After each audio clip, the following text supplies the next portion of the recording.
You have heard probably a million times by now about the incredible effects of meditation. It's supposed to increase the amount of gray matter in your brain, improve cognitive performance, walk your dog, it slices and dices. It's supposed to do absolutely everything. But if you are like me, you've struggled with it. I know that every single time I've sat down to meditate, and I've tried many, I find myself so bored and I don't get any of those awesome benefits. But I figure I run a personal development channel. I have to try this. So I'm going to give it 30 days, and if I don't like it, I'm done forever.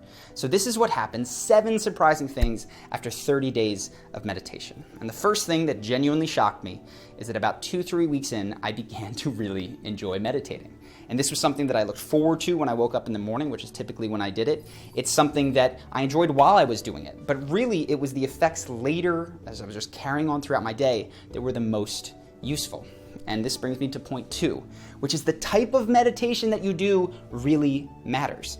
Meditation isn't this monolithic thing where there's only one way to do it and you're clearing your thoughts. First off, you're genuinely not trying to clear or stop thinking in any kind of meditation. But second, there's so many different kinds and they have different results. There's guided versus unguided, eyes open, eyes closed, sitting, laying down. There's different mantras that you can have, and these all have subtly different effects on your life. So it depends on what you're trying to get out of meditation, what kind is going to be right for you. And if you've tried one kind and been like, not for me, that doesn't mean you want to throw meditation out entirely. Which brings me to the third point. The style of meditation that I found had the fastest results in my life was guided meditation. And this is often considered a beginner style of meditation because it really does get you those results faster. Guided means that there's a person, in my case there was an app that had a track, and I was working on gratitude because gratitude just feels good. So for 30 days I listened and focused for 5 minutes on things that I was grateful for. And I found myself in my life in stressful situations when somebody was late, or just I might have been peeved, going, you know what? I'm really lucky, even though he's late, to have this friend. Or even though he is late, it's pretty cool that I have this cell phone and I can call him. Or you know what? My heart is still beating. That's amazing. I'm alive. Thank you, heart. I haven't had to do anything to make that happen. And as cheesy as it sounds, these little interruptions in those moments of stress do make your day better. But the thing that I probably liked the best from the guided meditations was a focus on joy. Now, we tend to think of joy as something that is ours. Either something good happens to us, we're joyous, or something bad happens and we're not. But the meditation encourages you to focus on the joy of other people. So I found myself walking around, I live in Santa Monica, it's pretty crowded outside, and just looking at people and going, wow, you have someone whose hand you're holding. Looks like you're in love, that's awesome.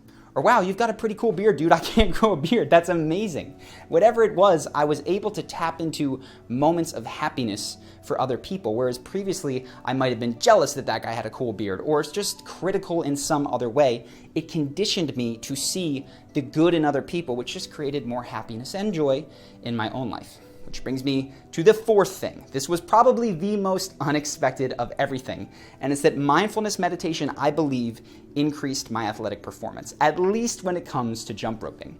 So I jump rope a handful of times a week. I do about 20 minutes of it, and at the end, when I'm really tired, I do 30 seconds of double unders. Now, normally I get in that 30 seconds 30 to 40, but I had just meditated. I'd done a mindfulness meditation, which is I would sit down, eyes open. I found tremendously helpful for me not falling asleep in a chair, staring at a wall.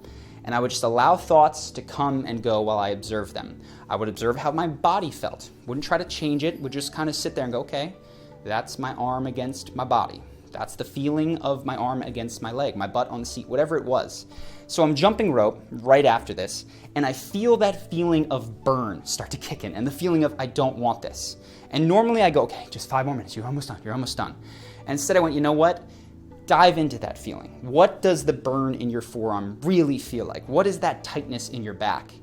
And as I went into this, I got taken out of that trying to finish jump roping. And so finally when it came time to do the double unders, I was counting, but almost in a just, not paying attention, not trying to break a record. And I just did. I hit 50 when I normally do 30 or 40, and I wasn't spent or destroyed by the end of it.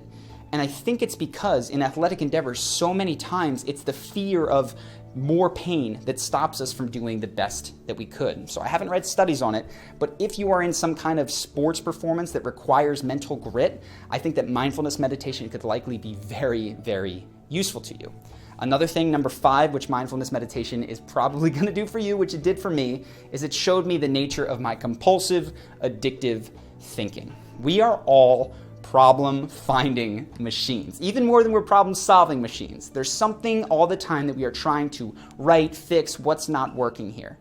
And as I sat down to meditate, I realized how often and in how many ways I did this. But the useful thing was that it kind of, in some ways, started to liberate me slowly from some of those addictive thought patterns. So for instance, one day, I had probably spent most of the morning waiting on a support ticket back for a piece of software that we use to run Charisma on command. I was frustrated. I was checking every 5 or 10 minutes. Where are they? Where are they? Where are they? I said, you know what? I'm just going to meditate. Did a mindfulness meditation for about 20 minutes. And then I didn't check it for another hour, and then another 2 hours. And it seems subtle, but that allowed me to get some work done, and it created a peace of mind. And eventually, of course, they did solve our problem. Which brings me to the next thing. The next thing is that I found that I was kind of returning to myself in some way. And I would say that meditation made me feel more comfortable being alone, particularly this mindful style of meditation. That's where I sit, stare at the wall, and just observe my thoughts and sensations. And I realized that I was probably and am probably a born introvert. I learned at 18 years old and going on for the next 10 or 12 years to become more extroverted, but my more natural style was introverted, alone, and I liked that. But in the last 12 years, I've hated that. I've needed stimulation from other people. I want to be hanging out. I want to be contacting people. On a Friday night, it's like I have to go spend time.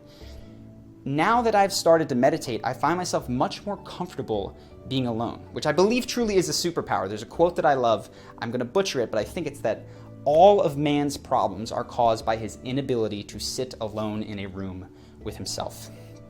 And I started to be able to do that, which meant that I was spending less time just trying to hang out with someone. And if you do that, you can often hang out with people that you don't really value or who don't value you. And I was able to pick and choose those social interactions such that they were the ones that truly lifted me up. So that is something that's truly phenomenal, I believe. The last thing that I found that meditation did, which was really, really cool, is that it made me kind of hallucinate, and I didn't expect this. I was doing my mindfulness meditations, looking at the wall, and I saw that the wall kind of rippled. And then all of a sudden, I felt like my body was on a roller coaster ride. And I didn't know what to make of it because it scared me at first. I Googled it, what's going on. Apparently, this is a fairly common thing that happens with beginning and even advanced meditators. They didn't say to make too much of it, but it was just fascinating to see how much of my perception can be altered by my brain. And it had a very profound moment of just, things are not necessarily always as they seem in a very experiential way. So, if you are considering meditation, I highly, highly recommend checking out different styles. I know a lot of people like me tried a few and they didn't work. So if you tried guided, try unguided. If you tried unguided, try guided. If you want the benefits of mindfulness, which I would say are clarity of mind, less addictive decision making, you can sit down anywhere and do that. You can Google videos of mindfulness meditation that will walk you through how to do that. If you liked the joy, the gratitude, cultivating particular states of mind, I highly recommend guided meditations. I have used Simple Habit. They're amazing. They are a sponsor for this video. I've used them and we asked them to sponsor this video because I like them so much. So what I've used is the gratitude meditation. That's one that I did for 30 days. I found that it just created those little moments of gratitude which made my day better. But the one that I highly recommend checking out, even beyond that, is 7 Days of Joy. Starts with joy with yourself, moves to people that you care about, even to people that you don't like, and then to people that you don't know. And this is what I'm probably going to keep coming back to, because this is what I enjoy the most. Walking down, being happy for other people. Maybe my day isn't going excellently, but when I see that somebody else has something, I can tap into their joy in some way, as long as I remind myself that that's amazing for them, and I don't have to feel like I'm in competition. So I very much enjoyed that meditation. If you want to check it out, click on the link below. You can get a free week of the premium Simple Habit. Even without it, you can download Simple Habit. It's free. They have meditations that you can use. I think 3 out of 7 of the 7 Days of Joy are for free, so you can check that out. But if you want to try the entire thing for 1 week, you can do those 7 days along with me. Go ahead, click the link in the description to do so. And if you want to stick around with them, it's only $12 a month. I have found it to be tremendously worthwhile. And in case you're curious, I'll just let you know, my current scheme is that I started with probably 5 minutes of Simple Habit guided meditation and 5 to 10 minutes of mindfulness sitting, looking at the wall. I'm up to about 5 to 10 minutes of simple habits, just one guided meditation, and 30-ish minutes of mindfulness, which I'm trying to increase to 40 and maybe even to an hour. So I will let you know how that goes. So far, it has been so good. No matter what, it's important to realize, the last thing that I'll say, meditation is a practice. If you feel the benefits kind of on day 1 of feeling more joyous and grateful, but you don't meditate on day 2 or day 3, well, don't expect them to be there on day 3. This is something that you need to habituate your mind to. And when you do, it's extremely valuable, because though the changes are subtle, they're at a deep level. We're not just talking about behavioral changes. We are talking about changes to the very structure of how you perceive the world and how you think, which is truly, I think, the value of meditation. So I hope that you've enjoyed this video. I hope you found these things as surprising as I did. And more than anything, I hope that you decide to check meditation out. That's it. Let me know if you do in the comments below, and I will see you next week.